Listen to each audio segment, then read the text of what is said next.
Hey guys, Professor Bill, Comic Book University. Children of the Atom, issue number 1.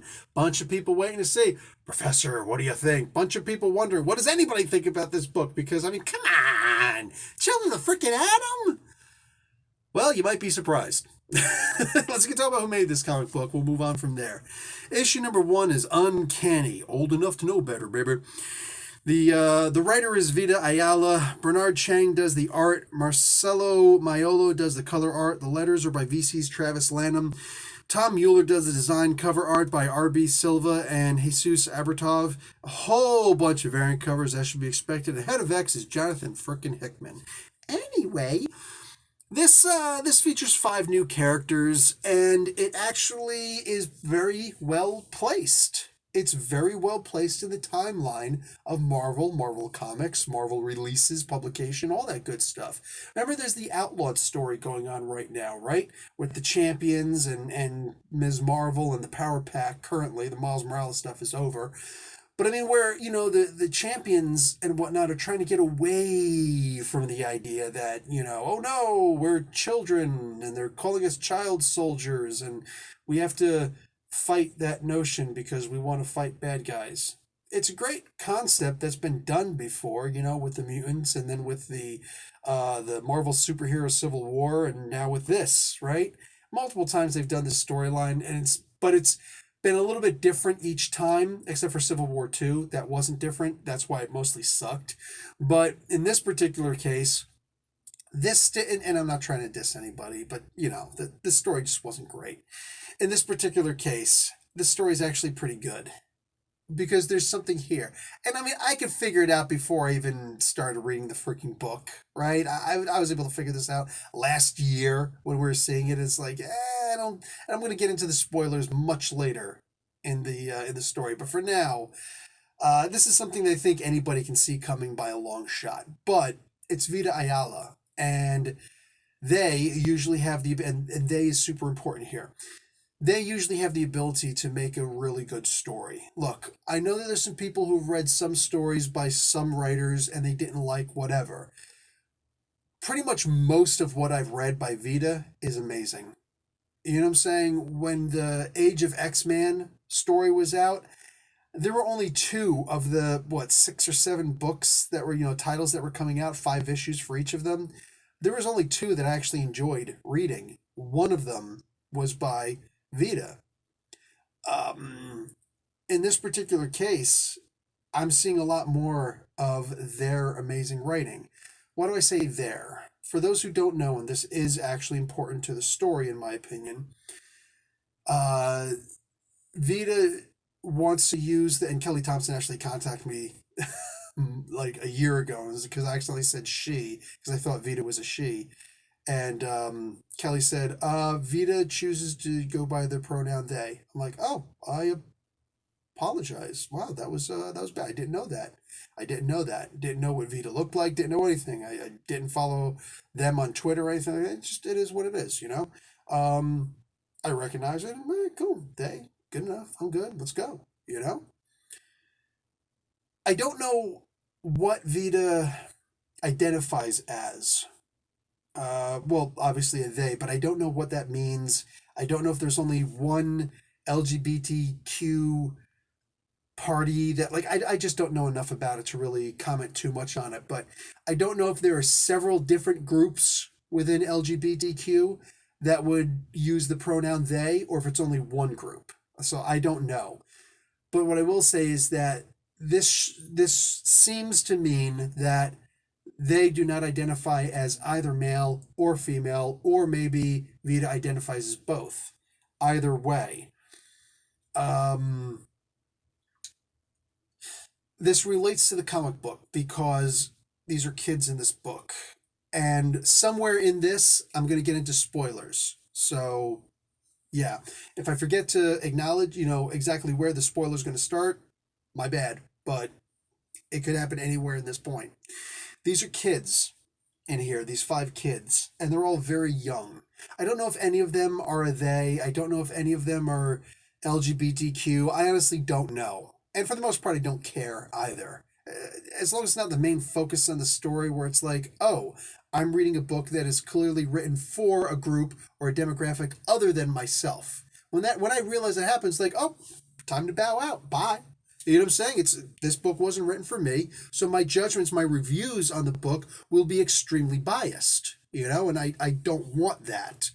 I want to just read good books. I want to read books that I can understand, that I'm going to understand, and then be able to review them based off of that. Uh, when I'm reading this book, what I see is a bunch of kids. And it's hard for kids. We've all been one. Some of the audience out there still is one. Still are one? Anyway, it's hard to be a kid. It's hard to be anybody, but there are certain hardships that come with being a kid. Your identity, right? Am I one of the cool kids? Am I one of the geeks, the dorks, the nerds, right? Am I one of the jocks? Am I one of the, am I on one of the other teams? Am I like, in the glee club? Well, you're probably a dork, but anyway, at least you probably have a good voice. The point is, right? There's so many different groups out there, and some who just, they rebel, they lone wolf. There's still goth movements, today. And it's like, there's lots of different groups, and we all want to fit in with at least one of those groups, right? I myself had the very difficult time of I was a very bad superhero back in the day. You know what I'm saying? I was on track and field, and I was in the weight room 6 days a week. 6 days. I went to school a sixth day just because I wanted to use the weight room. I'm saying. And like freaking, I hung out with these dudes, lifted weights, you know what I'm saying? We slapped each other on the back, we spotted each other, and all that stuff, And little did they know that I had the secret identity of a mild-mannered geek who liked to run across the street and read other people's comic books and share comic books, with the Nerds House.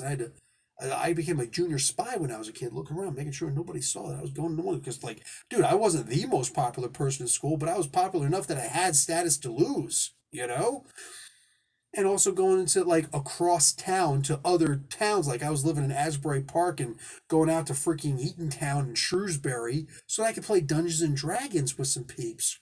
Bruh.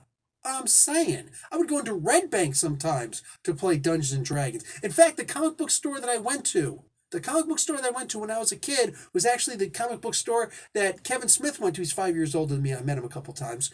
That he went to, you know what I'm saying? What do you call it? All the way in Red Bank when I lived in Shrewsbury at the time. When I was 12, I would ride my bike all the way out there. Go look on Yahoo Maps or Google Maps. Go look on Google Maps. See how far that is. I rode my little Huffy Racer bicycle, not a 10-speed, a freaking mountain bike. You know what I'm saying? Because I couldn't be going anywhere local and risk the chance of somebody seeing me. I couldn't risk that. It was dangerous. I was a spy, bitch. Anyway, but something that I never had to deal with? I never had to deal with, do I like girls or boys? Do I like anybody? Do I like them both? Do I like what? This, that, and the other thing, right? The whole purpose of the X-Men was, for the most part, always that identifier that we're trying to look for identity within ourselves. And the X-Men was the group that did that. Even back in the 60s when it was just the five. You know what I'm saying? Before Polaris and Havoc showed up.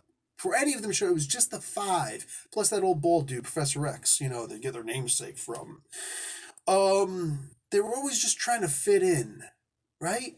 And then, of course, when Giant Size X-Men issue number 1 came out and they retold the stories in more elaboration, the classic X-Men and the X Factor and all these other stories came out where we really started to get into these things. But especially, starting with the Chris Claremont especially.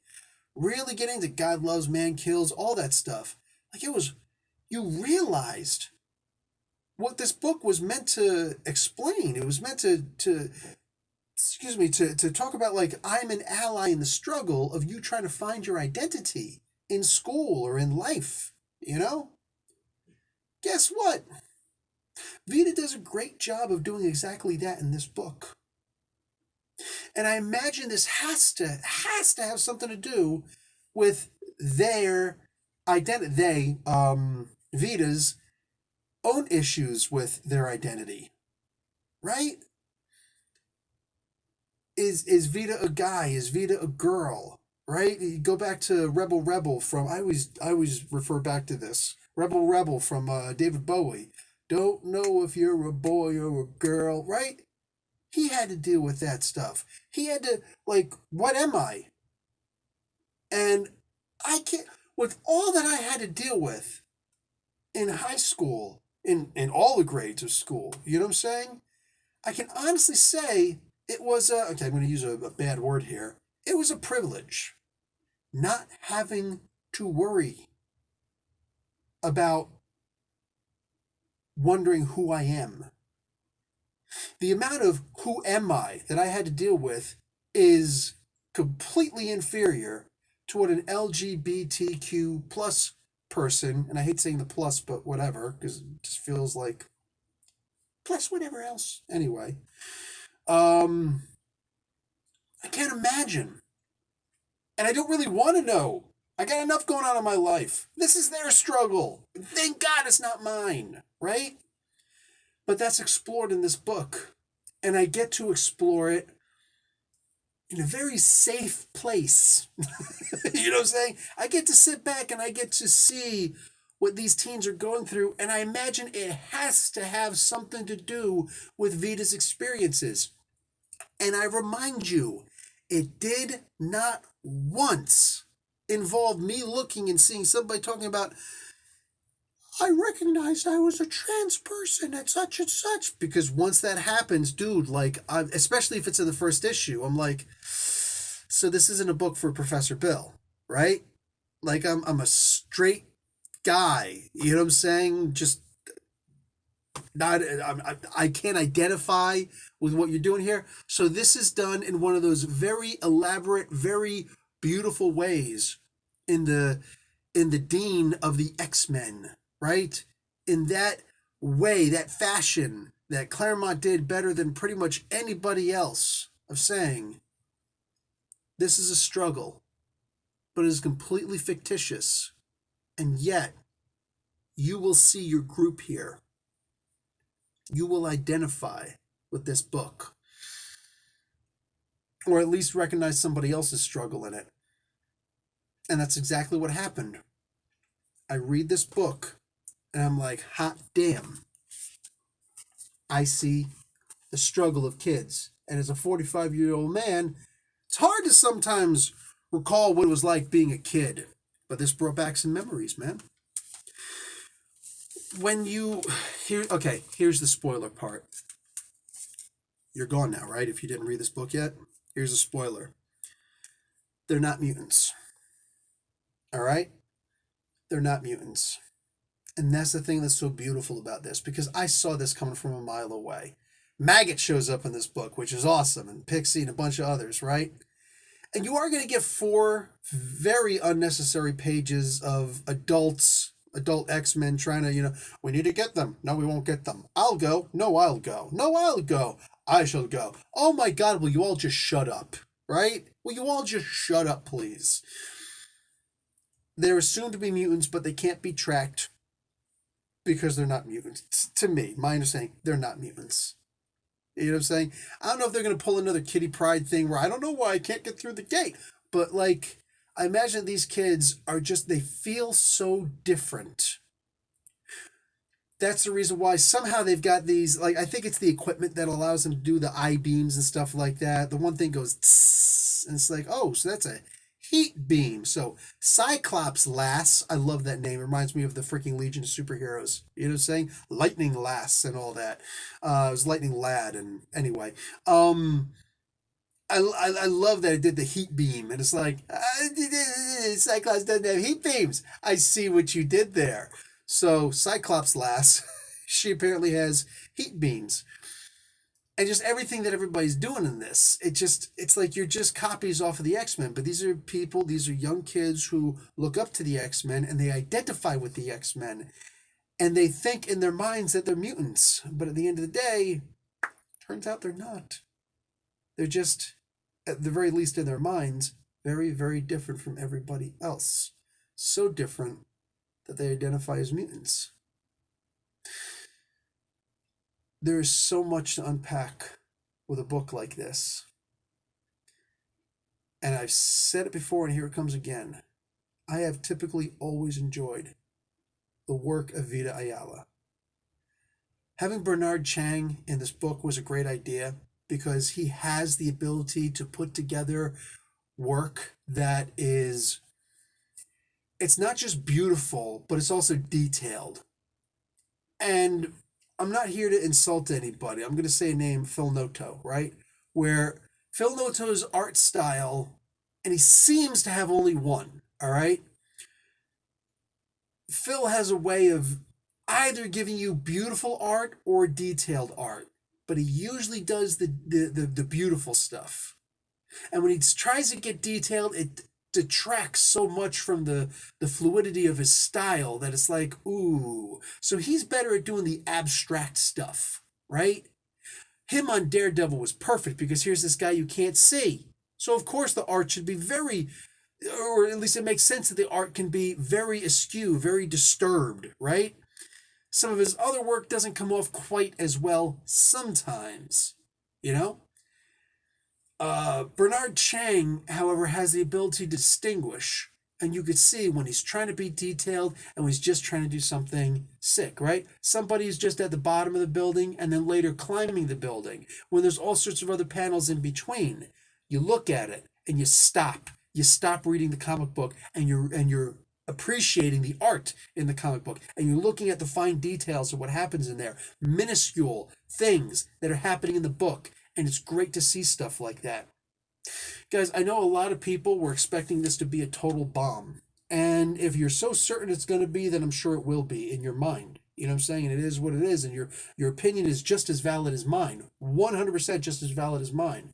But for this reviewer, I am genuinely, like, the only thing that was making me think that this wouldn't be a total bomb is that Vita's name was attached to this. Every other instinct in my body was, I think this is just going to be okay. But if you're only looking at this at surface level, it will be okay. But there's so many ways to read a comic book, you know? Especially when you're talking about an X comic book. Guys, I think that you're going to enjoy this if you sit down and you just let it flow. You just let the comic book go, because that is the tempo. There's a song there somewhere. I really did like this book a lot, and I am adding this to my pull list. I will be here for issue 2. I want to see where this is going. This could very quickly go downhill, but as far as a first issue is concerned, this was great. This was fantastic. There was just enough innuendo to make you understand where they were going with the book, and maybe it's so vague that maybe I'm just reading into it. It's a possibility. I could be. But for right now, I don't think I am. And as long as it stays that with those vagaries, I'm going to keep enjoying this book just as much as this first issue. This was really good. P.S. More Maggot, please. Can he be like the special liaison to the Children of the Atom? I'm saying. Anyway, guys, I'm out. Go and pick this book up. Like the video before you do that. Talk to you all later. Professor Bill, Comic Book University. Class dismissed.